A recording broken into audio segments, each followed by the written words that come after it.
우리 유태인들이 왜 만주에 가고 싶어가지고 환장을 하고 있는지 그 이야기를 한번 들어보도록 하겠습니다. 자, 박수 주세요.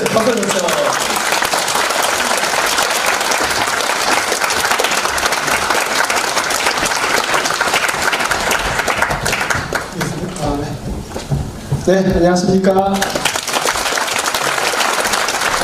이제 저희가 점점 많이 커지면서 2층까지 꽉 찰 정도인데 사람들을 많이 못 깨는데 굉장히 뿌듯합니다.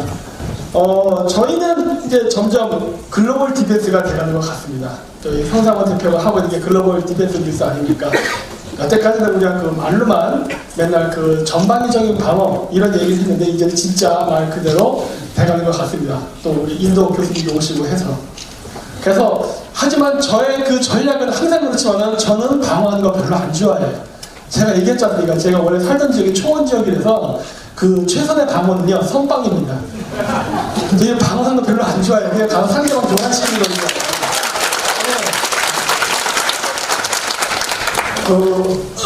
명백히 상대방이 우리를 위협할 때는요 먼저 쳐도 방어입니다. 저는 그렇게 해석해요.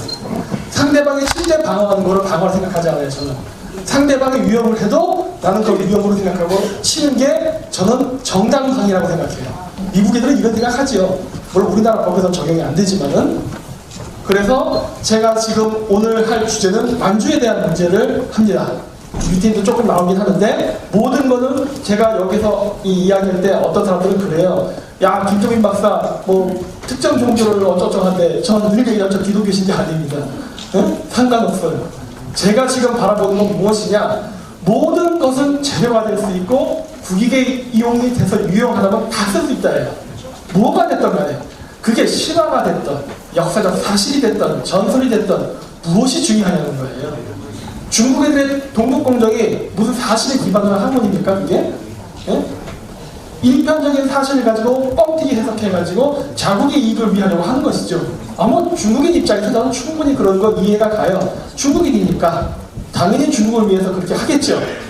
그렇다면 우리나라 사람은 뭘 해야겠냐는 거예요. 우리도 우리의 이익을 위해서 우리에게 유리하게 해석하면 되는 거예요. 역사는요 승자의 기록이기 때문에 50%는 거짓말입니다. 역사책을 봤다고 자기가 역사를 안다 하면은 그거는 착각입니다. 패한 나라는 패한 나라대로 하고 싶은 말이 있었을 테고 나름대로의 명분과 이유가 있었을 거예요. 예를 들어서 로마랑 카르타고 전쟁 같은 경우 카르타고가 졌으니까 무조건 나쁜 놈일까요? 그건 모른다. 하기 때문에 이 역사를 바라보는 시각은요 굉장히 다양해요. 저는 그래서 늘 이야기합니다. 저는 조금 우리나라에서 이루어진 역사 논쟁은 조금 다른 시각이에요. 강단사학자들이 갖고 있는 그 역사적 관점, 좋게 얘기하면 실증사관, 나쁘게 얘기하면 식민사학이라고 얘기하더라고요. 그 다음 좌파 사람들이 얘기하는 역사, 뭐 나쁘게 얘기하면 재야사, 좋게 얘기하면 민족사학이라고 얘기해요. 저는 둘 다 안 해요. 저의 관점은 국익이지 명분이 아닙니다. 명분은 필요 없어요. 저는 돈만 챙기면 된다. 명분 너나 가져가세요. 예, 그런 거랑 똑같은 거죠. 내가 싸움을 했어요. 연락에 두들겨 맞았어. 그랬는데 이제 합의를 보는데 법원에서 나를 연락에 두들겨 팬 놈이 죄송합니다. 내가 잘못한 것 같은데 어떻게 수습이 이런 합의금은 제가 이게 진심으로 생각하니까 안 되고 그냥 어떻게 무마될 수 있을까요? 막 무릎 꿇고 막 눈물을 흘리면서 얘기해. 그러니까 한국 사람이 어떻게 된 거예요? 명분 챙겼잖아요. 제가 잘못했다고 얘기하고 무릎 꿇었는데 그래요. 없던 일을 해줄게 하는 거예요. 명분 그런 거 싫어해요. 그냥 돈 내놔 그거예요. 땡값 내놓고 나한테 1,000만 원 물어내고 딴 데 가서 날 못해도 돼. 하지만 난 돈 받아야겠어. 이게 제 생각이에요. 저는 명분 안 챙겨요. 왜? 현대 국제사회의 질서는 무슨 우리가 옛날 무슨 중국 애들이 만들어놓은 유교적 뭐 국가 질서 이런 거 아니거든요. 지금 철저한 이익을 기반으로 한 국제 질서입니다. 아까도 우리 그 이충호 박사님 말씀 많이 하셨잖아요. 미국이 어떻게 자기에게 도전한 나라를 아작거리는지.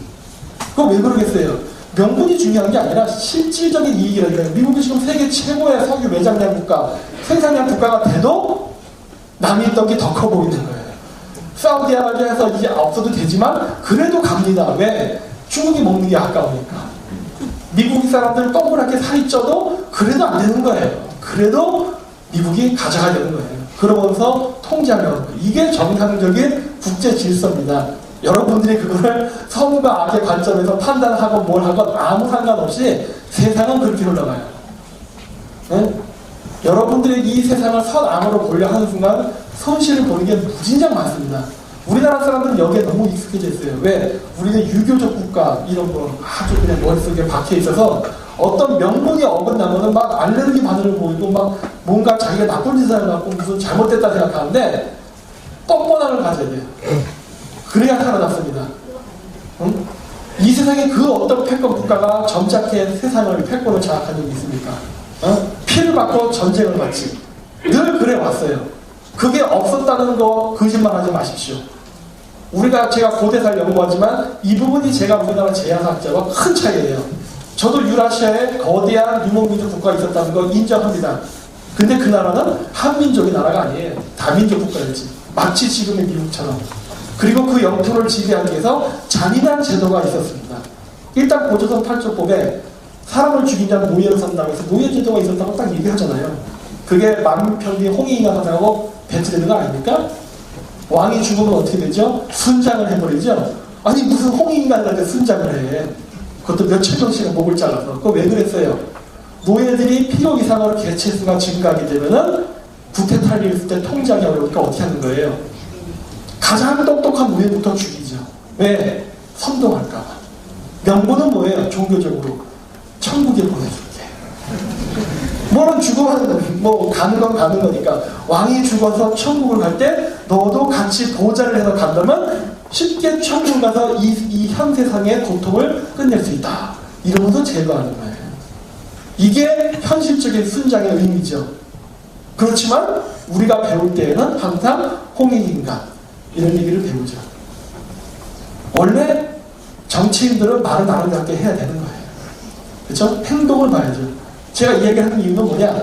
우리는 과거에 명분을 얘기했던 아시아에 하나도 우리 이 아시아인들도 말로만 명분 내세웠지 단 한 번도 신뢰를 안 챙긴 적은 없다는 걸 제가 얘기하고 싶어 하는 거예요. 심지어 중국이란 나라 당연하죠. 우리가 그러한 명분에 사로잡혔다면 중국이 원하는 중국식 4대주의 질서에 정확히 세뇌가 될 겁니다. 중국이 원하는 바대로 움직이는 거예요. 그래, 나를 제외한 나머지 위성 국가들은 그렇게 살아나요. 명분에 쌓여서 진리를 얻지 말아라 해요. 왜 그런 페이스에 말려듭니까? 저는 그렇게 못하겠다는 거예요. 자, 그레이트 게임. 역사를 봐야 됩니다. 최근 역사를 보죠. 뭐 고대사 가지 말고. 그레이트 게임이라는 것은 과거 대영제국하고 러시아 간의 싸움입니다. 그 당시에는 미국이 패권국가 아니었으니까 대영제국이었죠. 러시아가 드디어 근대화에 눈을 뜨고 좀 잘 살아보려고 성장하기 시작하죠. 무섭게 성장하죠. 러시아 인구 저 당시에 어마어마했어요. 당시 러시아는요 유럽의 중국이었습니다. 영토 크기나 인구 이런 면에서 너무너무나 거대해서 무서워했어요. 물론 영국이나 프랑스가 압도적으로 과학기술에 이렇게 앞섰지만 이 개떼 같은 전술, 독일도 실패했잖아요. 결국 나폴레옹도 실패하고 저 러시아를 점령하는데 그런 나라였단 말이에요. 그랬는데 이런 러시아가 나중에 뒤늦게 산업화를 시작하면서 부동항을 찾아서 왜? 그래야 무역을 하니까 남진을 하니까 영국이 막은 거죠. 왜? 러시아가 부동항을 얻게 되면 통제불능의 상태가 된다. 저 거대한 나라, 저 거대한 인구의 나라가 한국까지 갖게 되면 대영 제국이 만들어놓은 이 세계 질서는 무너질 수 있다. 물론 프랑스도 여기에 동의하는 거죠. 영국, 프랑스가 서로 앙숙으로 싸우지만 러시아에 대해서만큼은 한목승이 됐던 이유도 뭐냐? 무서워서였어요. 그래서 이런 식으로 러시아가 남쪽으로 내려오면 그거를 계속 영국이 지속적으로 막습니다. 그러니까 어떻게 돼요? 러시아가 남진이 안 되니까 자꾸 동쪽으로 이동하면서 남진을 하려고 해요. 그러니까 어떻게 돼요? 영국도 동쪽으로 가다가 인도도 잡아먹고 뭐 동남아시아도 장악하고 이런 식으로 점점 간 거예요. 이렇게. 그러다 어떤 일이 발생합니까? 여러분 전 세계 인구는 대부분 남쪽에 있습니다. 특히 적도 지역이 무지장해요. 인도 곳에 어마어마한 인구죠. 영국이 인도를 점령해서요. 난리가 났죠. 영국에서 이렇게 세포의 항쟁서부터 여러 독립운동이 일어났잖아요. 영국이 인도 하나를 통치하는데도 어마어마한 국력이 든다고요. 영국 남자들 죄다 군대 가야 돼. 그거 영국을 하나 통치하려면 어마어마하게 힘든 상황이죠. 근데 뭐 인도, 차이나, 아프리카, 뭐 영국이 식민지를 안 한 데가 없는 거예요. 그건 다 돈이에요, 돈. 전부 어마어마한 국방비가 드니까 어떻게 되는 거예요? 더 수탈을 할 수밖에 없어요. 수탈하면 또 수탈한다고 난리가 나. 그러면 또 때려잡아야 돼. 그럼 국방비 또 늘어나. 이러한 어마어마한 딜레마 속에서 영국이 살고 있었다고요. 그랬는데 러시아가 중국을 넘어서 연해주도에서 블라디보스토크를 건설해보는데 드디어 부동함을 장악한 거예요. 영국 입장에서는 난리가 난 거죠. 이거 어떻게 하면 좋냐요. 드디어 러시아가 내려왔다예요. 저걸 막을 수 있는 나라 누구냐예요. 아무도 없어요. 프랑스? 쟤네들도 정신이 없어. 너무 식민지를 많이 담아가지고 얘네들도 자기 앞가림 못해. 네덜란드 어때요? 네덜란드 이후에 거의 10배가 넘는 인도네시아, 말레이시아 이런 나라 식민지 삼아버렸죠? 얘네들도 제정신이 아니야 지금. 그래서 어떻게 된 거예요? 야, 동맹국 만들자. 이게 제가 봤을 때 크리스토 콜럼버스가 1492년에 유색인종의 땅 아메리카를 발견한 이게 드디어 한 400년 정도 흘러가지고 드디어 유색인종을 지원하는 사태가 발생한 게 아닌가라고 보는 거예요. 그게 저는 메이지 유신이라고 봅니다. 일본이 이뻐서 키워준 게 아니라 일본을 안 키우면 러시아 남하를 막을 수가 없는 상황이에요. 물론 일본도 러시아의 남하가 무섭죠. 홋카이도가 왜 점령되는데요? 일본이 에도 시대 때까지만 해요. 동북지방까지였습니다. 아, 여기 지도 안 나오구나. 그 혼슈 기다란 땅 있죠? 그거까지밖에 땅이 없었어요. 홋카이도는 일본 땅 아니었어요. 그랬는데 러시아의 남하가 두려워서 일본도 북진을 하죠. 러시아가 차지하지 않은 땅을 차지하기 위해서. 그래서 홋카이도가 섬인 거를 알고 점령합니다. 그리고 나서 사할리까지 올라가다 부딪히고 이런 일이 발생하죠. 이런 상황이었어요. 그러면서 일본은 어떻게 하느냐? 바로 철저하게 영국 편에 붙습니다. 자, 그랬는데 아까 얘기했듯이 모든 나라는 자국의 이익을 위해 싸우는 거예요. 그건 지극히 정상이에요. 자국을 이익을 챙기지 않는 대통령은 가첩이죠. 일본 당연히 우리나라도 오고 싶어 했어요. 왜? 그다음 일본이 2차 대전 때 갖고 있던 전략이 뭐였냐? 본토를 방어하기 위해서 주변 지역을 점령하는 데였어요. 본토에서의 싸움을 피하기 위해서 조선을 점령하고 만주를 점령하고 태평양 주변의 섬을 점령해서 전쟁은 바깥에서 하고 본토를 지키겠다. 이게 기본적인 일본의 전략이었다고요. 그러니까 일본도 당연히 조선에 오고 싶어 했지요. 하지만 못 갔습니다. 왜? 저 당시에 일본보다 더 강한 영국, 프랑스, 러시아, 미국 등등의 나라들이 눈을 시퍼렇게 들고 있거든요. 자기네들이 먹으려고 하는데 거기에 아시아계 일본이 숟가락을 꼽을 수는 있을 것 같아요? 천만에만만해요. 할 수가 없어요. 이 식민지 쟁탈전도 치열한 군대 싸움과 외교를 하지 않고는 못해요. 그러한 상황이었는데 일본이 여기서 정말 줄을 잘 섰죠. 줄을 잘 섰다는 얘기하는 게 뭐냐? 그 당시 어쨌든 세계 패권을 장악하고 있던 영국, 그 다음에 네덜란드 이런 나라들과 아주 좋은 관계를 맺었어요. 영국하고 관계를 맺다 보니까 미국까지도 좋은 관계가 되죠. 우리가 일본을 많이 비판하는데 자, 그렇다면 한 가지 제 질문은 그 러시아는 한국에 내려올 생각이 없었냐는 거예요. 러시아는 순수하게 그냥 연해지에서 딱 스톱하고 조선을 그냥 일방적으로 뭐 근대화시켜주는데 뭐 무기 기술 가지고 그럴 것 같았어요? 웃기는 소리 하고 있네요. 러시아는 부동산을 찾아서 끊임없이 남진을 하던 시기였습니다. 조선은요, 일본이 아니어서 또 러시아가 내려왔어요. 내려오려고 했었죠. 그게 막힌 것 뿐이에요. 네? 이러한 강대국 틈바구니에서 살아갈 수 있는 방법은 뭐예요? 일단 자국의 국력을 강화시키는 게 제일 좋아요. 제일 이상적인 거. 근데 당시 우리나라의 위정자들과 국민 자체는 그런 거를 전혀 생각하지도 못했죠. 왜? 우리의 세계관은 아직도 바깥 세상의 흐름을 맞추지 못했기 때문이에요. 그게 동학운동이에요. 저는 지금도 그래요. 저는 아직도 동학운동을 좋게 평가를 못해요. 제 개인적으로는. 왜? 일본의 근대화되는 과정에서 뭐가 있었습니까? 거문배 사건이에요. 거문배 사건이 뭐예요? 미국 애들이 요코하마 만에 와서 대포 빡빡 쏘면서 너희들 계약 안 하면 죽여버릴 거야 했던 거예요. 협박이에요, 협박 그냥. 어? 시간 줄 테니까 빨리 결정해서 갖고 와. 일방적인 계약이었어요. 일방적인 계약. 얼마나 그렇게 했어요. 근데 일본은 어떻게 했죠? 그거를 받아들입니다. 야, 항복, 네가 하는 대로 할게. 왜? 일본 애들은 그래도 모르겠어요. 사무라이 문화라서 그래도 싸움을 많이 해봐서 좀 몰라도 야, 이거 싸움은 개죽이라는 걸 안 한다고요. 포기했어요. 그래, 내가 그냥 항복할게. 일본이 미국한테 어마어마한 불평등계약을 맺지요. 그리고 나서 주변 국가들도 나도 한번 개떼같이 달려들어서 과거 청나라에게 했던 것처럼 일본하고 많은 열강 국가들이 다 조약을 맺으면서 들어옵니다. 우리나라도 이런 상황은 똑같았어요. 자, 근데 문제점은 서구 열강이 들어올 때 일본이 됐던 한국이 됐던 청나라가 됐던 서양 애들이 점잖게 들어오지 않았어요. 자기네들의 압도적인 무기를 기반으로 해서 완전히 반협박식으로 들어왔습니다. 거기에 청나라는 결연히 맞서 개박살 난 것이고 일본은 싸움하지 말고 바로 꼬리 내버린 거예요. 왜? 아편전쟁이 무서움을 받거든요.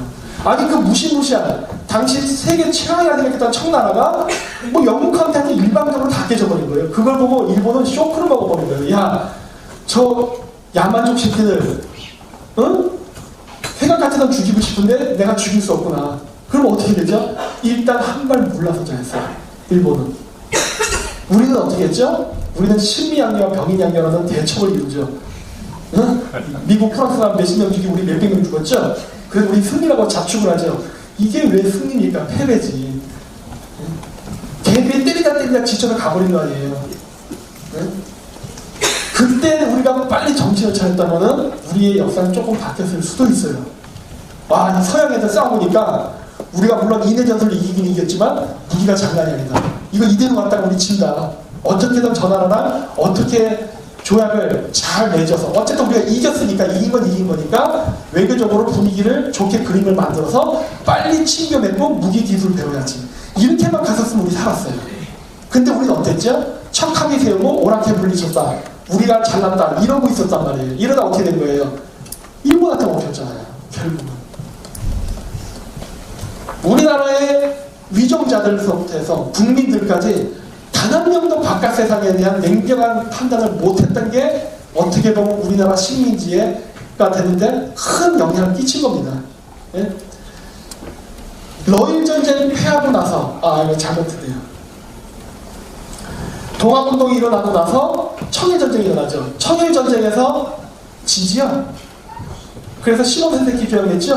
그것도 청나라가 창피하게 일본까지 가서 표현을 되죠. 예? 완전히 일본이 청나라를 황제 국가로 완전 아주 엄청난 모욕을 보였죠. 그랬을 때 우리나라가 어떻게 한 겁니까? 아간 파천이 됩니다. 이게 꼬인 거예요. 이게 그레이트 게임, 영국과 러시아가 된 거대한 이 세상을 자기들 마음대로 쥐락펴락하던 시대에 러시아의 남진을 막기 위해서 영국이 북진하던 전쟁에서 러시아가 드디어 영국의 영향력의 바깥을 벗어난 연해주에서 드디어 부동항을 얻으면서 남쪽으로 내려오는 이 사건 속에서 일본과 조선의 서양 세력들이 개떼같이 들어가서 개항을 요구하고 들어오는 시기였다면 이게 아주 민감한 시기예요. 그랬는데 우리가 여기서 러시아한테 가면 어떡합니까? 네? 우리가 러시아한테 가면은 영국은 누구 편이 될까요? 영일동맹이 나오잖아요.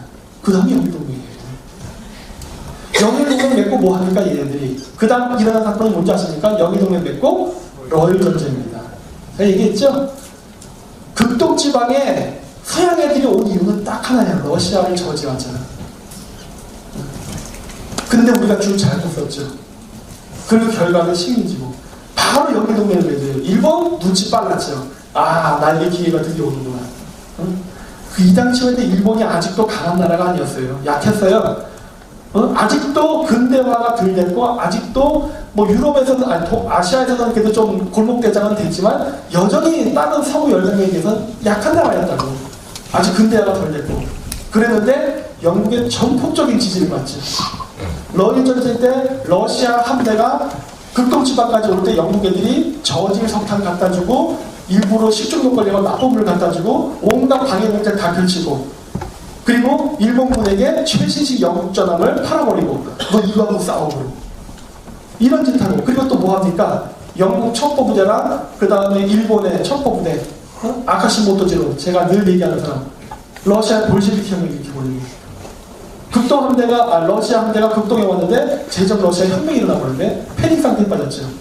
그때 기습 공격해버리셨어요. 완전히 러시아 혁명이 박살나버렸죠. 러일 전쟁은 승리를 이끌죠. 러일 전쟁 이기고 나니까 어떻게 돼요? 극동지방에서의 팽팽했던 러시아와 일본 간의 그 긴장 관계가 원래는 러시아가 훨씬 유리한 국면이었는데 러시아가 어렵게 졌단 말이에요. 자, 그 당시에 세계를 지배했던 나라는 영국이에요. 그 당시 미국은 세계 패권 국가 아니었어요, 아직도. 미국은 누구 편 들까요, 여러분? 러시아 편 들까요? 영국 편 들까요? 이기는 편 드는 거죠, 당연히. 그래서 카스트라테프트가 나오는 거예요, 그 다음에. 나는 영국 편 하는 거죠. 미국도 그 당시 영국보다는 약했으니까.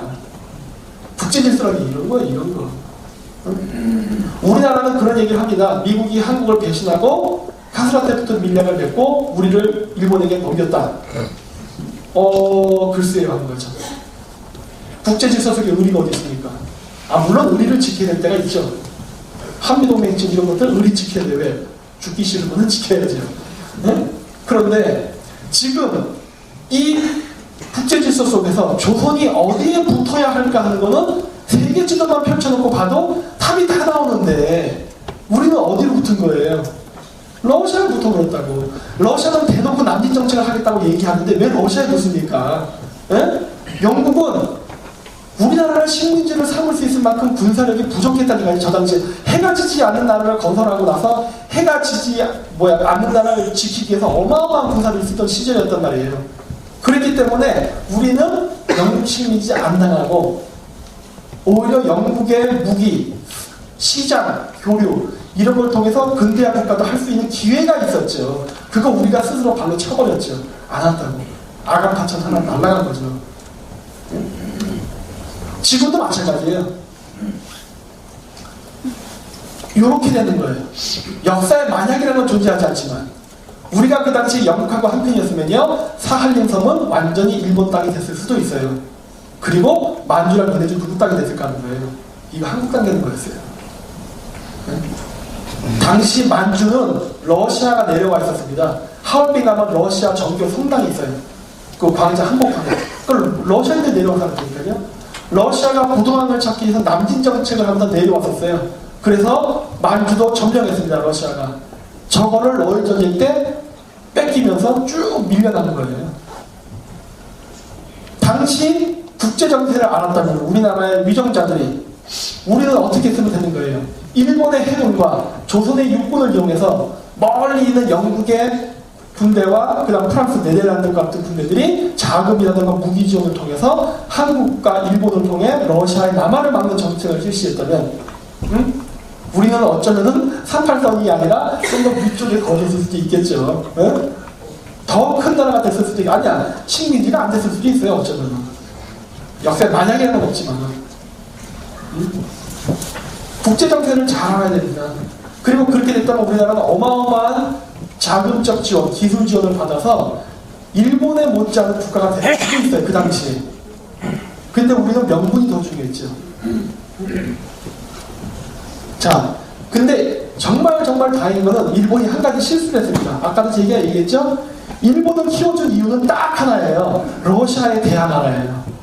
영국하고 네덜란드 이런 프랑스 같은 나라들이 혼자 하기 힘드니까 러시아에 대항하라요. 나 대신 싸워라. 그러니까 일본이 조선을 점령하는 것도 오케이 문제없어. 만주 점령해도 괜찮아. 다 해요. 더 북쪽으로 올라가. 저 추운 지방으로 올라가. 이게 서양 열강 국가들의 계산이었어요. 왜? 러시아가 자꾸 내려오니까 너희들 저 시내로 올라가. 이거였다고요. 근데 일본 애들이 사실 러일 전쟁에서 이겼다고 하지만은 육지전도 러일 전쟁이 있었습니다. 하리포 전투라고 있었는데 거기서 대패를 해요. 일본 육군이. 그러면서 서로 평화조약을 맺는데 영국의 목적은 일본과 러시아의 싸움이에요. 그러니까 어디로 가야 되는 거예요? 일본 제국이 근대화가 돼서 싸우는 전쟁터는 어디가 되느냐? 만주 다음의 위치는 바로 시베리아로 올라가야 되는 거예요. 근데 일본이 어떻게 해요? 중일전쟁을 일으켜버린다고. 러시아랑 싸우니까 러시아도 키가 2m가 넘잖아요. 일본에는 150cm. 등치도 상대가 안 되고 이 러시아들이 코사크 기병대도 무지막지하거든요. 와, 이 중앙아시아도 무시무시합니다. 걔네들. 이런 애들이랑 싸우면 겁을 먹어버려요. 와, 이거 너무 힘들다예요. 우리 좀 편하게 안 될까? 그게 뭐예요? 옆에 있는 만만한 청나라, 종이 호랑이 같은 나라. 이미 서구 열강에게 쥐어 터질 때는 쥐어 터져서 아무 힘도 없는 이 청나라를 잡아먹자. 이게 일본의 계획이었어요. 우리 이제 편하게 가자예요. 우리 저 추운 동포네 나라 가지 말고 중국 잡아먹어서 우리도 대영제국 같은 나라를 만들자라는 게 일본 군부 세력들의 생각이었죠. 누구 마음대로. 그거를 영국이나 프랑스가 가만히 있을 것 같아요? 너 북쪽 가라고 했잖아. 왜 내가 먹으려는 땅을 네가 내려와? 이렇게 되는 거거든요. 중일 전쟁 하면서 어떻게 됩니까? 분위기 험악해지죠. 너 이거 봐라. 갑자기 침략 국가를 일본 욕하기 시작해요. 아니 여태까지 만주 침략하고 할 때는 괜찮다고 하다가 중일 전쟁 나니까 갑자기 일본이 나쁜 놈이 돼버리는 거예요. 왜? 그건 내가 먹을 땅인데 왜 네가 먹어야 되는 거예요. 결국 일본이 그렇게 되면서 고립되고 결국 어떻게 됩니까? 2차 세계대전에 핵 2방 맞고 기껏 뺏었던 땅 다 뺏기고 다시 섬나라로 돌아가죠. 와, 우리한테 정말 천우신전이죠. 만약에 일본이 이 당시에 중일전쟁 안 일으켰으면 우리 다 일본만 씁니다. 그리고 일본이 시베리아에 올라갔으면요, 와, 제2의 미국 됐어요. 저 시베리아 어마어마한 개발을 해가지고 지금의 일본인들은 땅을 치고 후회하죠. 땅을 치고 그냥 시베리아에 올라갈 걸 그러고. 응? 시베리아 그 당시 군대가 몇 명이나 있었겠어요. 러시아 군대가 몇천 명밖에 없었다고. 응? 그 몇천 명을 일본 군대 한 10,000명, 20,000명만 올려보내면은 아주 무주공산인데. 그랬으면 저기 어디야 바이칸스 같이 진격했을 텐데 일본이. 응? 그 당시에 일본도 아무런 힘이 없던 나라고 대영 제국도 더 이상 식민지 확장하는데 어려움이 있었고 시베리아 동토 에라시 러시아가 먹는 거가 일본이 낫겠지. 응? 그 당시에는 설마 거기서 석유가 나지 설마 거기 개발될지 알았어요? 아유 저 추운 땅 누가 살아? 이런 시대였으니까 어마어마하게 일본이 후회할 짓을 한 거죠. 우리한테 천우시고. 자, 그 당시에 미국 사람들이 미국의 유명한 대통령 루즈벨트 대통령이 한국을 어마어마하게 깔봤어요. 이 사람 일본 좋아했습니다. 네? 이게 안타까워요. 우리나라가 굉장히 무시를 당했어요. 왜? 우리나라가 하는 짓을 보면은 너무 이해가 안 되거든. 러시아가 남진을 하겠다는데 러시아 편에 듣는다? 아니 뭐 이런 왕이 다 있어 하는 거예요 도대체. 중국 애들이 동북공정을 하고 우리나라의 기술을 훔치고 내려오는데 새해에 중국한테 인사를 하고 이러는 걸 보면 지금 트럼프 대통령이 루즈벨트 대통령 똑같은 생각을 할 거 아니에요. 아니 뭐 저런 대통령이 다 있어 할 거 아니에요. 아니 니네 나라를 점령하겠다고 얘기를 하는데 왜 거기가 달라붙어? 나랑 친구 돼야지. 이거 아니에요. 미국이 당시에 한국을 점령할 수 있었습니까? 못해요. 저 당시에 서부 개척, 뭐 쉽게 얘기하면 아메리칸 인디안 대학살이죠.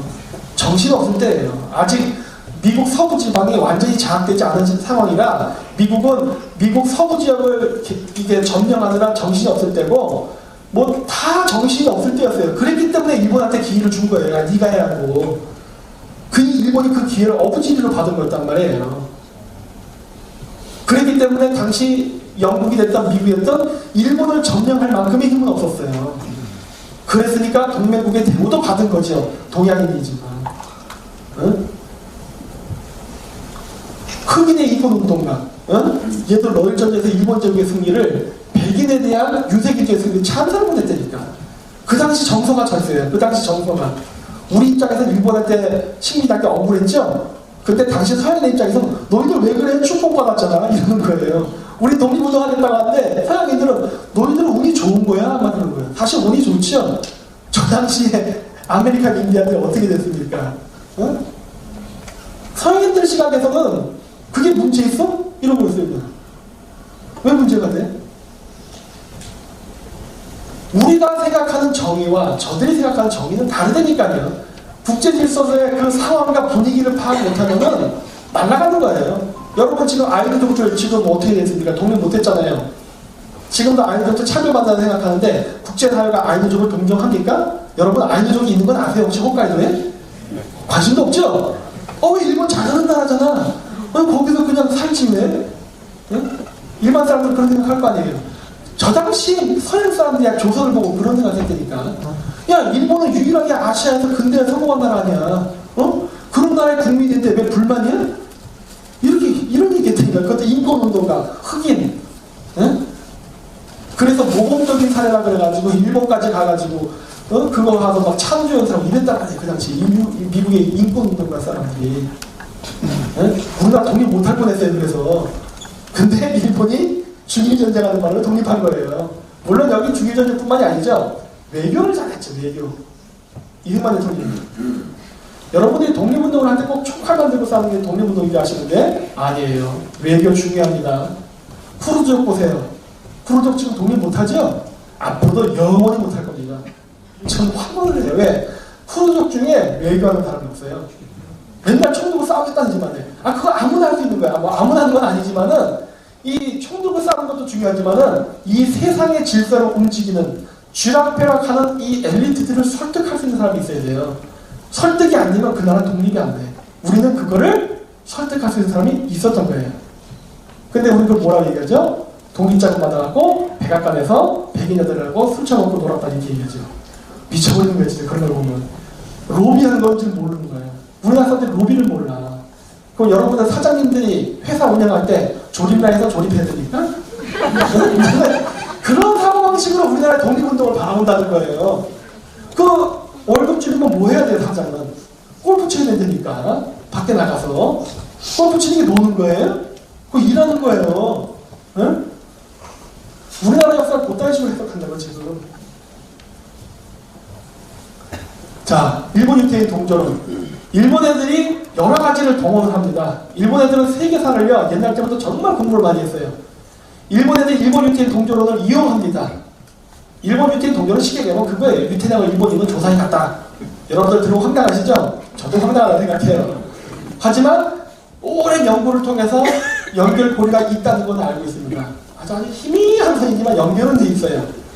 근데 일본 애들은 그 희미한 선에다가 동아줄을 감아서 두꺼운 줄을 만들어버린 거예요. 우리 관계 아주 깊어하고.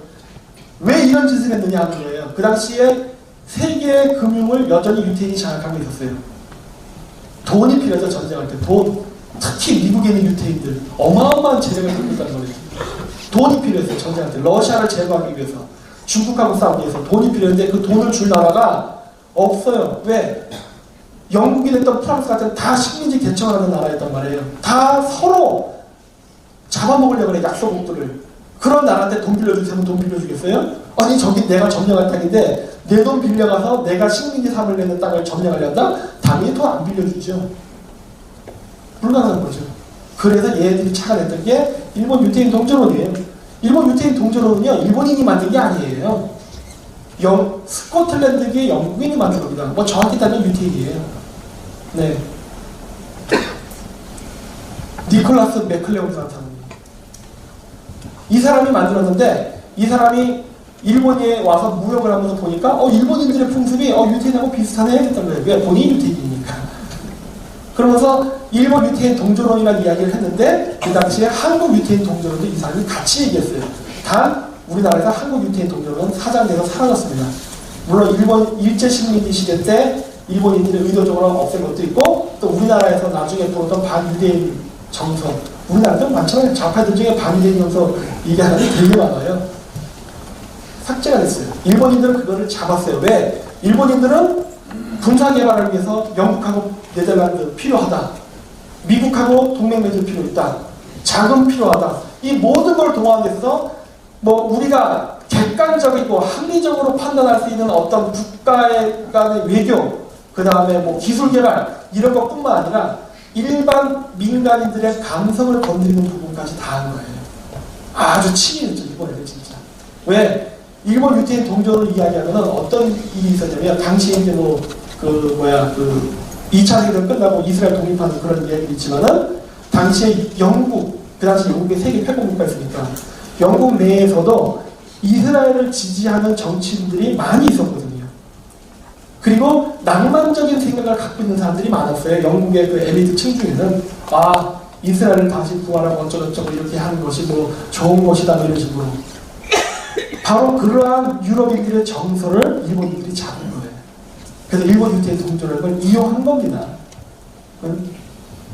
그래서 영일동맹을 맺는데 이 영일동맹을 맺은 사람들도 일본 유대인 동조론하고 관련자들이 거의 같아요. 겹칩니다. 그래서 나온 게 보고계획이에요. 후구계획각. 보고계획이 뭐냐? 만주에다 이스라엘을 건설하려고 했던 계획이에요. 진짜 하려고 했었어요.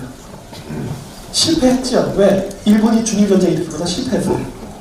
하지만 진짜 저 계획은 실행이 됐고 그래서 히틀러가 유대인을 탄압할 때 일본에서 전격적으로 그 유태인들을 죄다 받아들입니다. 그래서 전부 데려와서 원래 만주에 보내려고 했는데 샹하이까지 데리고 왔을 때 미국하고 일본 간의 외교적 관계가 험악해지자 일본인들이 샹하이의 유태인들을 버렸어요. 그래서 그 계획이 실패합니다. 만약에 일본인들이 끝까지 저 사람들을 책임지고 대련함으로 보내가지고 만주의 유태인들을 보냈으면 어쩜 해 안 맞았을 수도 있어. 유태인들이 거기서 만주를 못 가요. 그런데 만주 사변을 일으킬 때 어떤 분장이나 이런 것들에도 이러한 미국계 유태인들의 어마어마한 금전적 지원이 있었고 그 배경에는 시오니즘이 있었어요. 그러니까 일본 애들은 이용할 수 있는 모든 것들을 다 이용한 거예요. 아, 진짜 일본 애들 독하죠, 진짜 이런 거 보면은. 그러니까 우리가 얘기하는 합리적인 생각, 이성적 정책뿐만 아니라 감성적인 정책까지 다 한 거예요, 얘들은. 왜? 인간은 감정적인 동물이자 이성적인 존재니까. 자, 이 얘기를 제가 왜 하느냐 하는 거예요. 이거는 남의 얘기가 아니다예요. 역사는 돌고 돕니다. 상황은 또 반복돼요. 지금의 현재 국제정세, 여기 바깥에 빨간 테두리 한 거는 뭐냐면은 92년도 소련이 붕괴된 이후에 일어났던 국제분쟁이에요. 국제분쟁은요, 냉전시대 때 오히려 덜했습니다. 냉전 끝나고 나서부터 오히려 분쟁의 숫자는 압도적으로 증가해요. 왜 그럴까 하는 거예요. 이유는 딱 하나예요. 왜 미국이 미쳤다고 러시아에게 패권을 나눠주는 행위를 하겠습니까? 응? 저기 베를린 장벽에서 아무리 레이건 대통령이 고르바초프 서기장을 향해서 뭐 티어스 다운도 뭐 해가지고 뭐 우리 베를린 장벽 부수고 함께 손을 합칩시다라는 아름다운 미사일을 던졌다 하더라도 국가 대 국가는 당연히 낭남이고 왜 힘들여서 냉전 시대의 오랜 기간을 끝나서 미국이 드디어 소련을 붕괴시키고 패권 국가로 유일무이한 국가가 됐는데 미쳤다고 러시아 키웁니까? 저 같아도 안 해요. 러시아의 손발을 끊는 방법은 뭐예요? 과거 친소 정권이 있었던 지역을 장악하는 일부터 시작하는 거죠. 그게 어디예요? 동유럽, 중동이에요. 왜? 당시 서양인들, 물론 지금도 그렇지만은 유럽인들을 지금 왜냐하면 국제사회는 서양인들 위주로 흘러가니까 백인들에게 있어서 세계라는 거는 미국하고 유럽이에요. 그 외에는 변방입니다. 그렇기 때문에 소련이 붕괴되자 미국이 가장 먼저 한 건 뭐냐? 서유럽에 대한 보호죠. 그게 뭐예요? 동유럽 국가들을 서구화시키는 거죠. 러시아로부터 친서방 쪽으로 끌어들이는 거죠. 그러면 어떻게 될까요? 과거에 친소 정권의 그 인맥들이 있는 동유럽 국가들의 정치인들이 하나하나 구테타나 혁명 뭐 등등으로 실각을 하면서 전부 다 서유럽 쪽으로 한편으로 들어오죠. 나토에 가입하고 유럽연합에 들어오죠. 헝가리, 뭐 루마니아, 뭐 폴란드 많은 나라들이 다 지금은 서방국가 편이 되고 있죠. 과거에는 공산국가였는데 이 작업을 한 거예요. 그리고 중동 지역에도 많은 친서 국가들이 다 친미, 그러니까 친서방 국가화 돼버린 거예요. 이거 한 거예요, 이거. 패권은 절대 안 나눠주는 거예요. 아까 우리 그 이치구 박사님도 말씀하셨지만 미국이 중국하고 전쟁 한번 안 하고 패권을 물려준다? 착각하지 말라는 거예요. 절대 그런 일은 안 일어납니다. 이렇게 분위기 좋게 악수하고도 미국은 러시아를 완전히 박살을 내버렸다고요. 왜? 미국보다 거대한 저 러시아의 영토 그리고 러시아가 갖고 있는 지정학적 이점이 뭐예요? 아프리카, 유럽, 아시아를 접하고 있는 어마어마한 소비 시장과 어마어마한 영토와 교통, 이 지리적으로 이 소통이 가능한 이러한 유리한 고지를 가지고 있는 이 러시아가 자유민주주의화되고 자본주의를 받아들이냐면은 미국보다 더 강한 나라가 될 수 있는데 그럴 바에 차라리 냉전이 낫지 왜 러시아 키웁니까? 저는 그렇게 봐요. 결국 러시아는 개박살이 났죠. 지금의 러시아, 이제는 러시아는 이제 뭐 과거 청나라처럼 종이호랑이에 불과한 나라가 됐습니다. 지금 작년 2017년에 러시아 인구가 전체 인구의 10%가 감소했어요. 러시아 인구가 얼마인 줄 아세요? 1억 5천만인가라고 하죠? 10% 감소했다면 얼마가 감소된 것 같습니까, 지금? 전쟁 안 하고 죽었어요. 전쟁 안 하고 죽었어요. 저출산, 고령화, 러시아 인구가 앞으로 계속 감소할 거예요. 학교, 병원 50% 감소했어요. 절반이 사라져 버렸어요. 왜? 애가 없어서. 계속 러시아 약화되고 있어요. 이런 상황이 지금 러시아가 와 있어요. 자, 근데 2000년 이후서부터는 바깥에 노란색으로 테두리하는 점에서 분쟁이 발생하기 시작합니다. 주로 인도양과 태평양에 집중해 있어요. 갈등 지역이. 근데 또 공교롭게도 트럼프 대통령이 뭐라 얘기했어요? 인도 태평양 방어선. 어허. 이거 누구 얘기하는 걸까요? 인도 방어선은 인도를 미국이 견제하려는 걸까요? 태평양 쪽을 중국을 견제하려는 걸까? 이건 다 중국이에요. 인도 태평양 방어선은 중국 견제 전략입니다. 지금 중동에서 일어나는 시리아 내전, 이스라엘을 위해서 전쟁일까요? 지역적으로는 맞아요. 큰 그림으로는 중국 견제이기도 해요. 그래서 지금 중국이 진출하려는 지역을 지금 다 미국이 막습니다. 왜? 미국은 아까 우리 박사님도 말씀하셨듯이 크기 전에 제거하게 되는 거예요. 중국이 미국을 위협하기 전에 제거하면 돼요. 가장 좋은 방법은 금융공격이에요. 아니, 이미 금융공격 하고 있어요. 주먹 쓰기 전에 금융공격으로 날리면 더 좋은 거니까. 그렇다고 전쟁을 안 하느냐? 그건 또 아니에요. 1대1로를 방해하기 위해서 모든 지역에서 다 분쟁이 발생해요. 저렇게 분쟁 발생하면요, 중국은요, 1대1로 못합니다. 그리고 1대1로는 중국이 사활을 걸고 있어요. 왜 사활을 걸고 있는지 아십니까? 중국 땅을 벗어난 지역서부터 전부 분쟁 지역이에요. 골때리죠, 이것도? 그런데 지금 가장 분쟁이 격화된 지역이 어디냐면은 쿠르드족 지역이에요. 지금. 쿠르드족이 어디 사느냐? 이란, 이라크, 시리아, 터키예요. 그 네 나라를 1대1로가 지나갑니다. 근데 거기서 쿠르드족 독립운동이 나면서 터키가 마구마구 때려잡고 있어요, 지금 막. 쿠르드족들을. 이게 왜 중국에게 어마어마한 위협이 되느냐? 중국이 경제 성장을 하려면요, 내수 산업을 돌려야 됩니다. 아까도 뭐 말씀하셨지만 선박회사가 500개가 날아갔댔죠, 부도가 나서. 중국의 제조업을 유지시키려면요, 물건을 계속 만들면서 생산을 해야 돼요. 그리고 생산된 물건을 팔려나가야 돼요. 즉, 현금을 돌려야 돼. 근데 중국 내부적으로 포화가 돼서 더 이상 안 돼. 내수 시장을 통해서 팔 수는 없어요. 어마어마하게 공장들을 많이 지어놨거든요. 근데 또 트럼프가 계속 관세를 올리면서 중국 제품 안 사주고 있어요. 수출이 막혀가고 있어. 그러면 시진핑이가 의지하는 건 뭐예요? 1대1로예요. 왠지 아세요?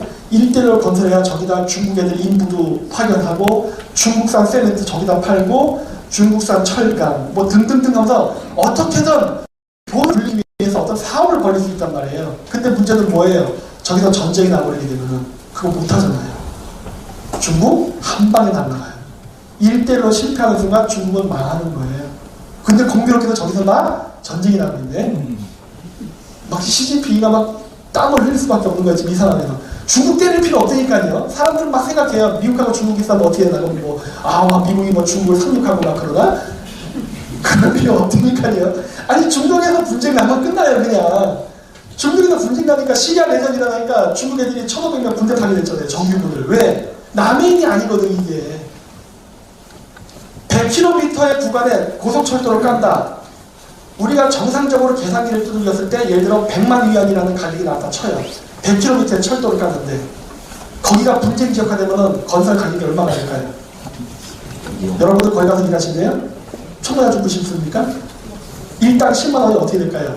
100만 원으로 올려야 된다. 나 죽기 싫어. 근데 100만 원 주면 생각해볼게 되는 거예요. 철강 운송업자한테 야, 너 트럭 갖고 가서 저기다 철강 옮겨놔. 안 가요. 그래. 일당 20만 원 줄게. 안 가요. 100만 원 드릴게요. 중국 애들이 세웠던 월드 1대1로 건설 프로젝트 건설 가격이 그때부터는 고무줄처럼 늘어나는 거예요. 얼마가 될지는 몰라. 그거는 테러가 얼마큼 빨리 진압되느냐 안 되느냐에 달리는 거예요. 근데 저 지역에 테러가 진압될 것 같아요? 안 될 것 같아요? 영원히 안 될 겁니다. 영원히 안 돼요. 제가 자신해요, 이거는. 왠지 아세요? 시리아 내전이 끝나면은 이스라엘이 위험해집니다. 시리아 내전이 끝나면. 시리아의 시아파 무슬림과 헤즈볼라 애들이 그러니까 시리아 정부군이죠. 시아파 계열이거든요. 얘들 내치가 안정이 되면 그 다음에 다시 얘들이 적은 이스라엘이 돼요. 이스라엘이 그걸 원하겠어요? 너희들은 계속 내전 가서 싸워야 돼. 그래야 이스라엘이 안전하다고요. 응? 어렵죠. 남이 그리면 나의 행복. 이게 국제 질서예요. 그리고 중국이 보다 못해서 어떻게 한 거예요? 적이 곱하기 됐죠? 1,500명. 시리아 내전이 일어났는데 5개 지역 중에 중국이 지원하는 나라가 시리아 정부군이에요. 시리아 정부군은 이란, 러시아, 헤즈볼라, 중국이 지원해요. 아니 물론 여기 북한도 들어가 있죠. 여기를 지원했어요. 그러면 이스라엘은 시리아를 정부를 지원하는 중국을 어떻게 바라보게 될까요? 너 나한테 주먹질하는 이렇게 되는 거예요. 적이 되는 거라고요. 그렇죠? 이스라엘하고 적이 되는 거예요. 중국 그 순간에. 그러면 어떻게 하지? 중국은 과연 국제무역을 제대로 할 수 있을까? 금융은 제대로 돌아갈까? 퀘스천 마크가 딱 생기죠. 아, 중국 금융위기 오겠구나. 이렇게 1대1로 지역에 이상하게 전쟁이 많이 나요. 응? 자, 이 얘기를 하면서 이제 중요한 건 뭐냐? 이게 지금 아까 얘기했던 그 분쟁 지역을 확장해서 더 보여주는 겁니다. 이 지역에 분쟁이 났을 때 누가 가장 손해를 보냐를 보는 거예요. 물론 전쟁 당사국이 피해를 보죠. 우크라이나가 이런 데서 피해를 보지만 세계 패권 질서라는 속에서 누가 유리하고 누가 불리하냐예요.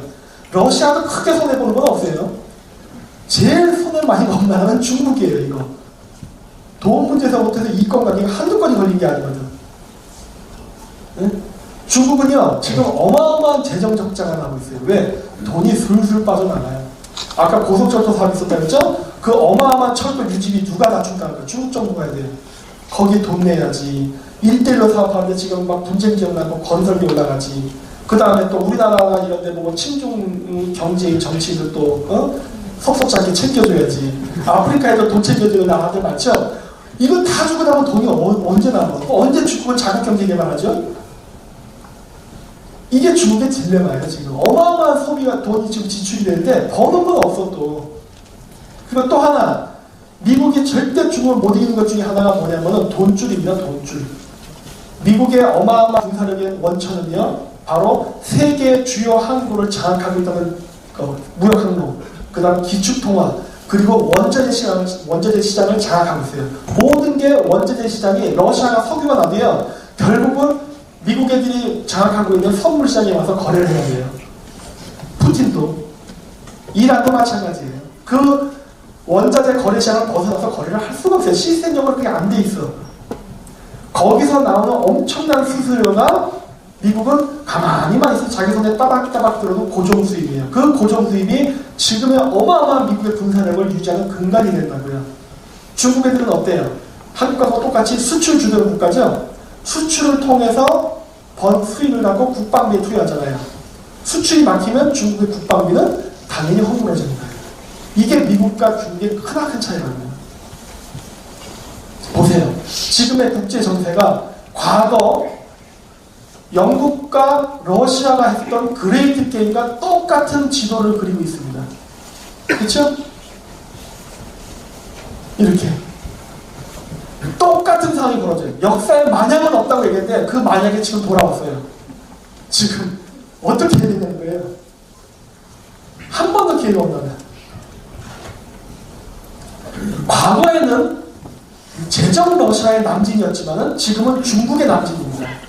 그리고 그거를 막았던 카운터 파트너 국가가 대영 제국이었다면 지금은 미국이에요.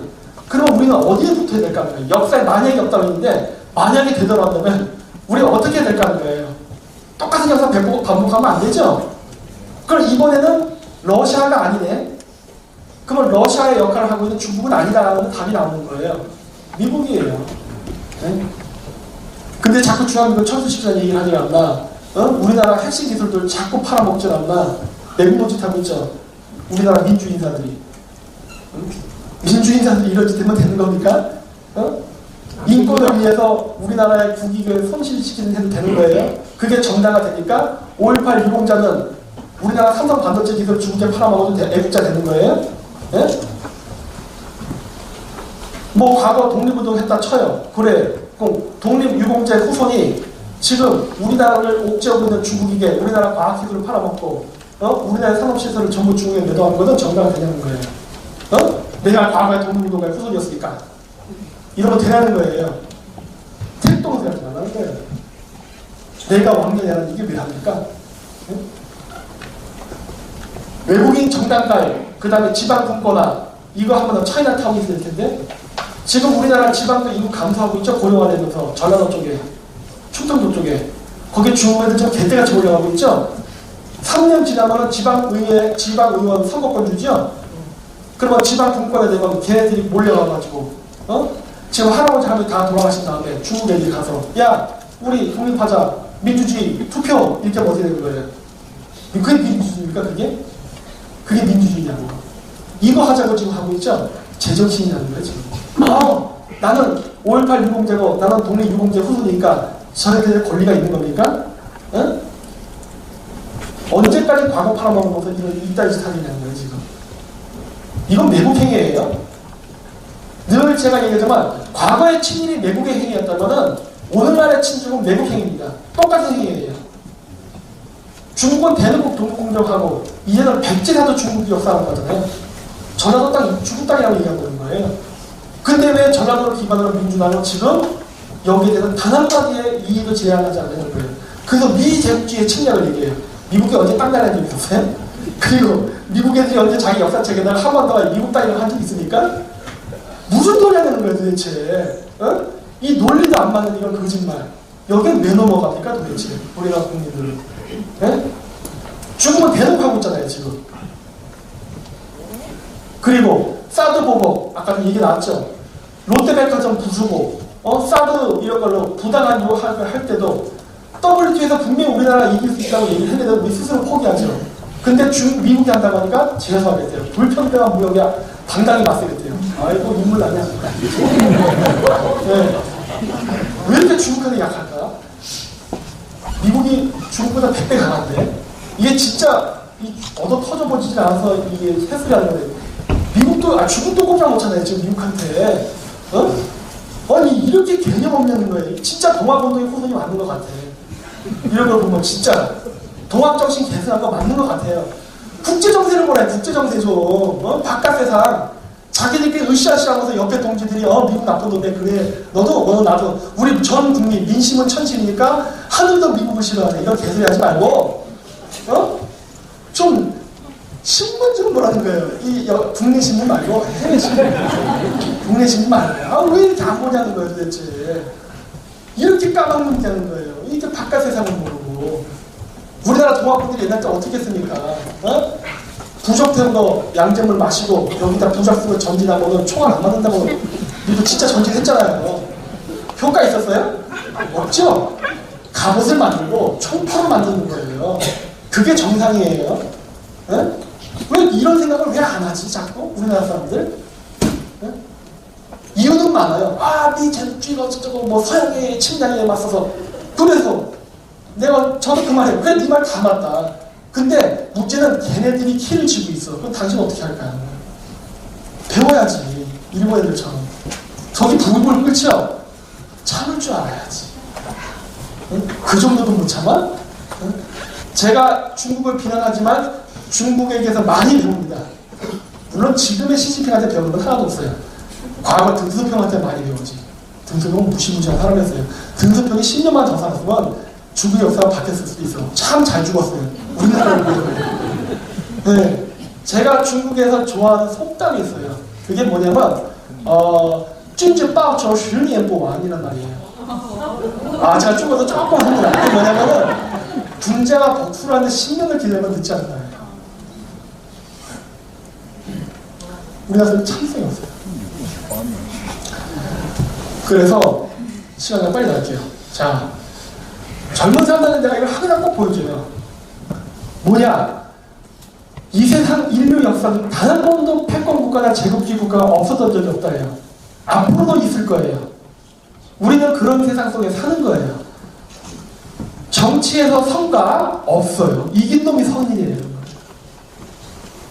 단 조금 변한 게 있다면 그래도 미국은 그래도 같은 영어로 썼던 대영 제국만큼 잔인하진 않아요. 네. 그래도 우리가 늘 제가 방송 때 자연사방송을 할 때 얘기하잖아요. 미국은 자기 편 만들 때 달러로 돈 써서 1등이라고. 자기 편 만들게 매수를 한다고. 저 러시아인들처럼 공산혁명을 일으켜서 군대로 무력전쟁에서 공산주의 만들지는 않는다고요. 돈 주면서 매수한다고. 나랑 친구 되자. 돈 줄게. 먹을 거 줄게. 전파들이 무슨 얘기야? 미 제국주의 수탈로부터 벗어나야 된다. 그래서 그래요. 아니 1950년대부터 우리나라가 미 제국주의에 수탈을 당했다면 우리가 어떻게 세계 14대 무역대국이 됩니까? 수탈당했다면은. 그리고 지금 우리가 미국으로 하는 그 대미 무역 흑자를 어떻게 설명하냐는 거예요. 우리가 대미 무역 적자를 봐야지. 당신 여러분들께서 입고 계신 이 옷들, 여기 계신 분들 중에 해외에 가신 분들도 많죠? 그거 돈 어디서 왔냐는 거예요. 미 제국주의에 수탈을 하겠으면은. 그리고 그 좌파들, 미 제국주의 얘기하는 애들, 얘네들 자식 다 미국 가 있잖아, 지금. 여기 보시면은 미국, 러시아, 중국, 패권 국가라고 할 수 있는, 그리고 후보가 될 수 있는 나라들이 있죠. 물론 제가 봤을 때 중국, 러시아 포함도 안 돼요. 하지만 우리나라 국내 정서상 예의상 썼습니다, 일단. 미국하고 중국은 비교가 안 돼요. 일단 예의상 썼어요. 보세요. 중국은 가까이 있는 나라예요. 그리고 대놓고 우리나라 침략하겠다 합니다. 과거 러시아가 남진 정책을 펼쳤듯이. 우리에게 중국이 성장하면 성장할수록 위협이 되지 도움이 안 돼요. 그리고 중국의 산업구조는 한국 모델을 본땄기 때문에 수출 주도의 국가입니다. 중국 애들이 자꾸 더 좋은 제품을 만들면 만들수록 우리나라 대기업은 망하는 거예요. 경쟁 상대예요. 마치 한국과 일본처럼. 그거 다 아시죠? 인정하시잖아요. 근데 중국의 13억 시장에다 한국 전체 제품을 팔거라는 왜 등신 같은 생각을 하는 거예요. 중국 애들이 우리나라 기술 훔쳐가서 자국 국산 제품 만들어서 국산 운동, 국산 제품 사기 운동 해버리지. 정상적인 중국인이라면. 우리가 중국하고 교육해서 얻을 수 있는 게 없다니까요. 계속 중국을 키워줬지 우리나라 중국에다 물건을 팔아먹는 양은 감소하게 돼 있어요. 실질적으로. 근데 미국은 좀 달라요. 첫째, 멀리 있어요. 손자병법에 나오는 기본 정책이 뭡니까? 원교 근공. 멀리 있는 나라와 친한 관계를 맺고 가까운 나라를 견제해야 된다. 정확히 여기 드는 거 아니에요. 미국이 우리나라 점령할까요? 안 해요. 보통 한국 점령합니까? 여기 뭐 어떤 분들 아까 얘기했던 미국의 한 주에 들어가고 싶다고요? 미국이 바로 차버립니다. 오지 말라고. 안 집어넣는다니까. 그건 여러분들의 희망이에요. 안 집어넣어요. 불편해. 관리해야 되고 돈 들어요. 왜 그런 짓 해요? 안 한다고요. 우리는 홀로 서야 돼. 홀로 서야 돼. 네? 그런데 미국은 과거 일본하고 7, 80년대 무지무지한 무역전쟁을 했습니다. 미국이 오늘날의 미국이라는 나라가 강대국이 된 데에는 1, 2차 세계대전이 있었고 그때 당시에 무기 팔아먹으면서 군수 조달 국가로서 제조업 기반으로 강대국이 됐지만 강대국이 되고 난 다음에 일본이 성장하면서 7, 80년대 무지무지 무역전쟁을 했다고요. 제조업 전쟁. 물론 미국이 이겼어요. 금융전쟁을 통해서.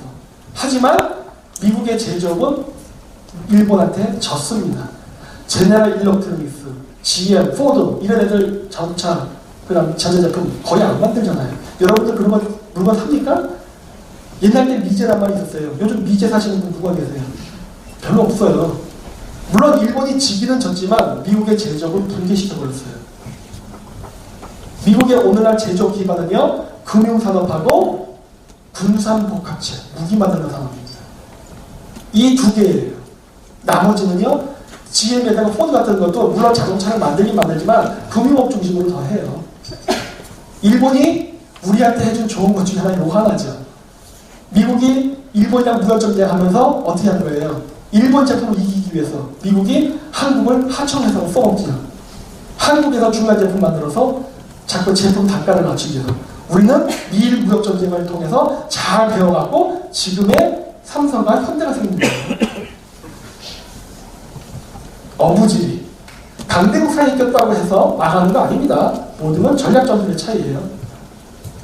미국은 어쨌든 그런 산업구조가 변했어요. 그러다 보니까 우리는요, 미국하고 한국이 함께 갈 때 산업구조가 달라서요, 충돌을 안 해요. 한국하고 일본은 부딪힐 수 있어요. 한국하고 중국도 부딪혀요. 하지만 한국하고 미국은 안 부딪혀요, 현재. 그리고 아무리 분산복합체가 제조업이라 하지만 저거 우리나라 방위산업체는 아주 긴밀한 관계에 있습니다.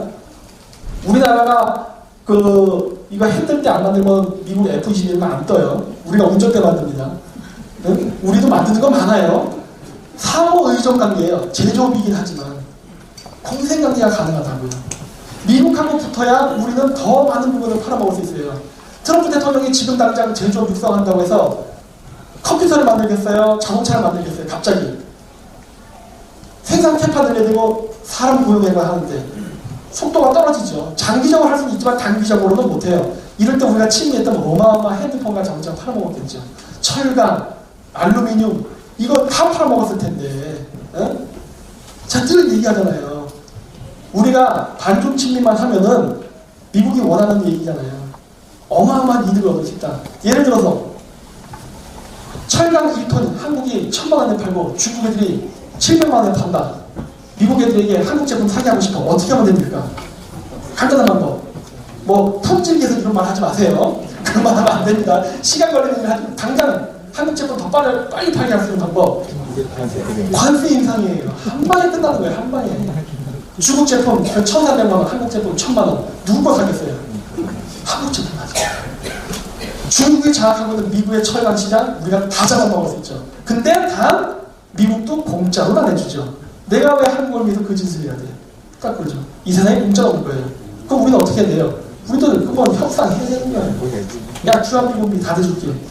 그러면 되죠. 왜? 어마어마한 이익을 보거든요. 우리는 중국 애들이 생산했던 양을 커버하려면요, 우리는 24시간 돌아야 돼요. 여기 내일 뭐 민주노총 3만 명 온다고 하는데 얘는 여기 올 시간이 어디 있습니까? 돈 벌어야지.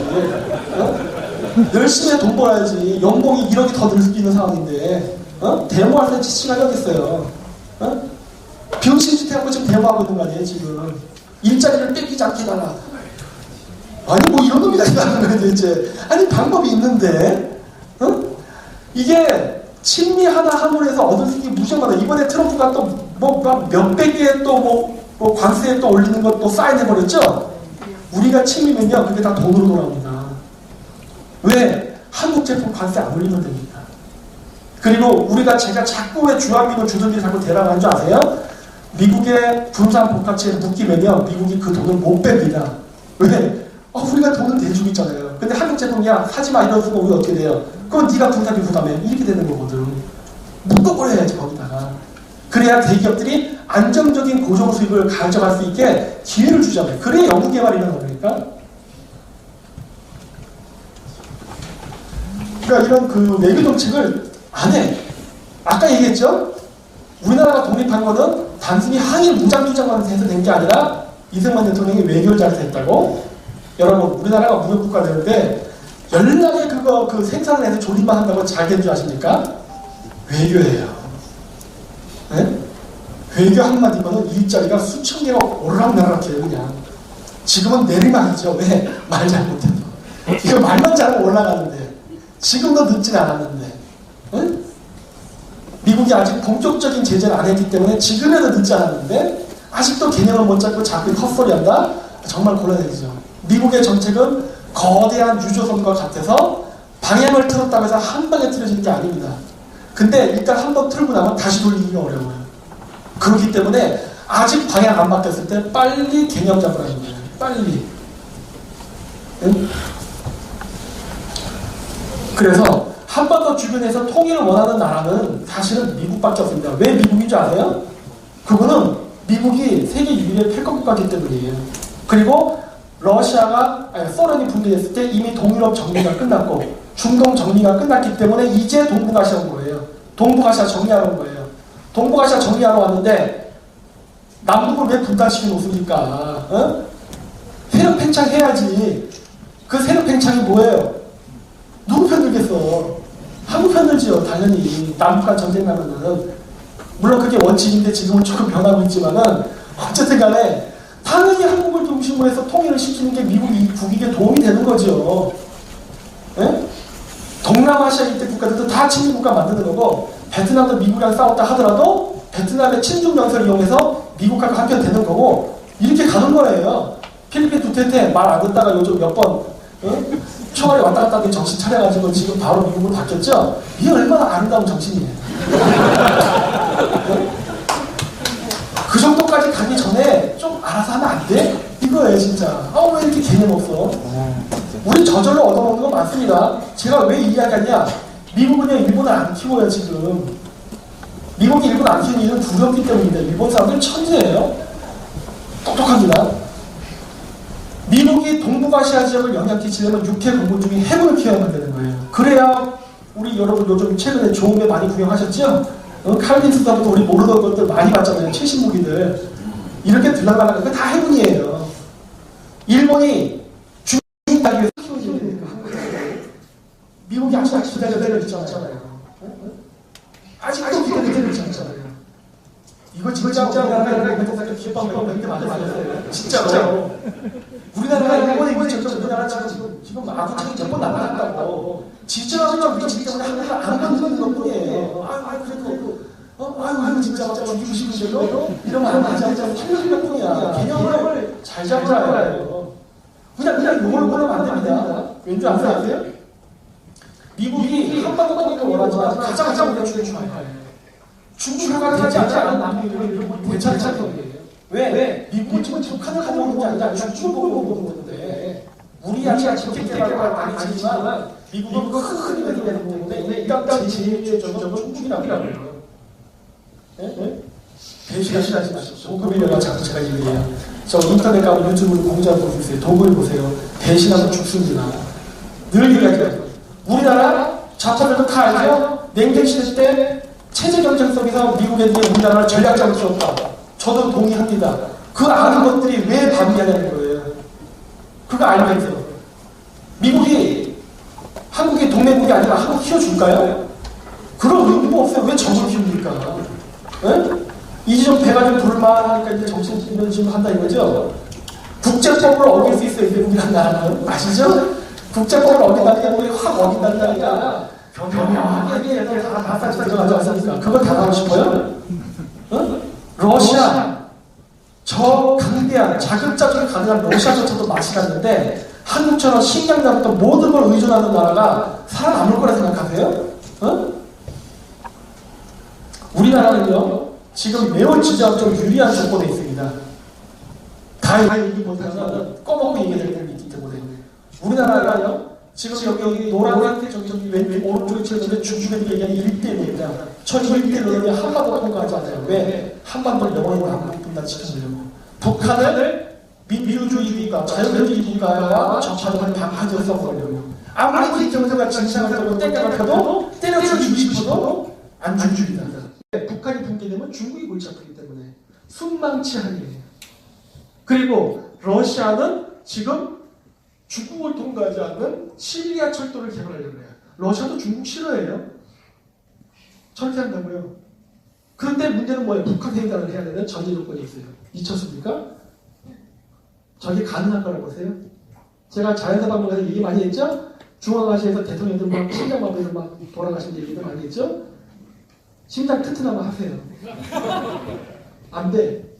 그 다음에 남아있는 것이 지금 일본이 추구하는 연두색인데 이렇게 돌아서 사하린에서 돌아가는 철도 계획한 보세요. 저거 안 돼요. 누구 마음대로 저거 해. 누구 마음대로 일본이 러시아랑 가까워집니까? 미국이 그건 극복을 못 보죠. 저것도 안 돼요. 저것도 못하게 할 수 있는 방법이 있다고요. 미국은요 그냥 한반도부터 출발하는 철도 만들어야 돼요. 저 파란색. 저게 미국의 국익에도 가장 도움이 되는 선입니다. 왠지 아세요? 저게 그렇다고 해서 저기 미국에서 온다고 해서 홋카이도 하코다테라든가 저런 데 한국 만들면 안 됩니다. 미국이 그냥 쭉 타고 들어와서 부산에다가 물건 내려놓고 가야 돼요. 그리고 다시 해저터널 갖고 일본은 거꾸로 가야 돼. 왜? 미국이 일본을 안 끌려고 그러는 게 있어요. 지금도 그래요. 보면은 사실 미국이 혼자서 중국을 제압할 만큼 힘의 여유가 있기 때문에 그런 거예요. 미국도 진짜 급했다면 일본이랑 손 잡았겠죠. 그래, 너 키워줄게 이렇게 했겠죠. 일본은 그걸 간절히 바라고 있어요. 근데 지금도 미국은 손을 안 내밀어요. 그 부분만 얘기하려면 미국이 친구를 지켜 말을 안 해. 그래도 한국을 기다려주려고 한다. 그래도 한국을. 이거 얼마나 큰 기회예요, 우리한테는. 이게 얼마나 큰 기회야. 미국 애들이 이렇게 우리를 오매불만 기다리잖아요. 너만 오면 된다. 너만 오면 된다. 지금이라도 늦지 않아. 돌아만 보자고. 이런 프로포즈를 받고 있음에도 불구하고 한국 사람들이 정신을 못 차린다는 거는 와 너무 안타깝다는 거예요. 저 철도 부산서부터 시작해서 북한 통과해서 만주, 몽골로 가는 철도가 건설돼야 미국의 국익에 도움이 된다. 왠지 아세요? 저래야 러시아와 중국을 일방적으로 통과하잖아요. 그래야 제2의 우크라이나 사태 같은 게 안 일어납니다. 여러 국가 영토를 통과해야만 여러 국가 이익관계가 묶이다 보니까 저게 공공의 도로가 돼버려요. 공공의 실크로드가 된다고요. 그래야 길이 뚫려요. 그리고 그래야 영국이라던가 유럽연합 그리고 미국도 몽골같이 가난한 나라에 투자해가지고 자기 지분을 챙기죠. 그래야 저 철도로에서 무역했을 때 나도 이익 자금이 생기는 거 아니에요. 왜 중국하고 러시아가 일반적으로 먹는 나는 손해밖에 안 되는 무역 루트를 왜 개발해줘요? 나도 이익 지분이 있어야지. 그런 이익 지분이 생기려면 여러 국가의 영토를 통과하는 저 루트를 만들 수밖에 없어요. 저래야 실크로드가 뚫릴 수가 있어요. 물론 여기에 전제 조건은 남북통일이에요. 남북통일 안 되면 안 돼. 저 남북통일을 누구를 위주로 시킬 거냐는 거예요. 그거는 그냥 한국 사람이니까 한국이다. 그게 아닙니다. 한국이어야 미국이 유리합니다. 왠지 아세요? 한국은요 97년도 이후에 원하다 원하지 않던 금융위기 때 뒤지게 얻어맞았어요. 그러면서 우리의 모든 시스템은 다 미국화됐습니다. 금융, 회계, 전산, 뭐 기타 등등 인터넷의 모든 시스템이 다 우리 미국과는 똑같아요. 일본은 독자적 시스템이 있어요. 중국도 독자적인 시스템이에요. 러시아도 그지 같지만 독자적인 시스템이 있어요. 이런 나라가 만주를 먹으면은 골치 아픈 거예요. 미국 입장에서는. 오히려 한국 같은 나라가 동북아시아 영토가 넓으면 넓을수록 미국의 영향력은 간접적으로 확장되는 거예요. 한국이 제일 좋은데 왜 이걸 눈치 못 챌까 한국 사람들은. 그리고 이 동북아시아에 있는 중국, 러시아, 일본, 북한 중에 가장 멍청하고 말 잘 듣는 나라는 한국밖에 없잖아요. 네? 한국이 위협이 됩니까 지금? 아니 보세요. 아니 저 코딱지만한 북한한테도 쩔쩔매는 나라가 어디 있어요 세상에. 우리나라 국력이 얼만데 네? 이런 나라한테 남북통일도 시켜주고 잘만 하면 만주까지 주면은 미국이 얼마나 안심이 되겠어요. 속을 쓸어내리겠어요. 왜? 철도같이 나가는 길인데. 그렇죠? 한국이 제일 좋다니까요. 우리나라 국민들이 제가 봤을 때 아직도 동학정신 계승해도 됩니다. 바깥 세상 모르고 살아도 돼요. 다 되는데 딱 한 가지 위정자만큼은 제발 국제정세를 알았으면 하는 거예요. 네. 이 분위기만 잘 반전시키면요 진짜 우리나라는 손 하나 안 대고 어마어마한 부를 누릴 수 있는 나라가 돼요. 그 기회가 지금 코앞에 왔는데 이 코앞에 온 걸 지금 우리나라가 계속 발로 차지고 있어요. 지금 트럼프 대통령 4년입니다. 미국 임기 연임하면 8년이에요. 여러분 8년 동안 우리나라가 제정신 못 차린다면 이런 기회가 다시 돌아올지 안 돌아올지 저는 모릅니다. 그 좌파들이 좋아하는 단체 신체 선생이 얘기하는 역사를 모르는 민족의 미래는 없다. 잘 되새겨보라는 말입니다. 제가 얘기하는 역사를 모르는 민족, 그 역사를 모르는 건 바로 우리나라의 갓사태부터 밀려게 맺어졌던 배경에 대한 지식, 우리의 오판, 여기에 대한 철저한 반성이 없이 다시 똑같은 분위기 속에서 또 친중 행위를 해서 4대주의 한다면 우리나라가 어떻게 될 것인가를 반드시 생각해보라는 거예요. 네? 저는 이승만 대통령의 정신을 배우라는 얘기 안 할게요. 좌파들한테. 신채호 선생님의 정신을 잘 새겨보시는 겁니다. 당신네들 미래를 잘 생각해보는 거예요. 왜? 그건 걔네들만의 미래가 아니라 우리의 미래입니다. 그렇죠? 네, 마치겠습니다.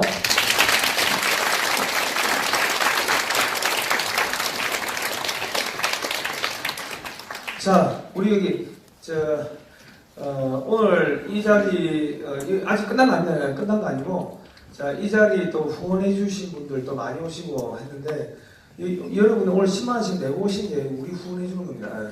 그러니까 이돈 가지고 우리가 내일 또 이제 행사를 하는데 평소에 많이 또 후원해 주신 분들께 제가 다시 한 번 더 감사의 말씀드리겠습니다. 네, 감사합니다.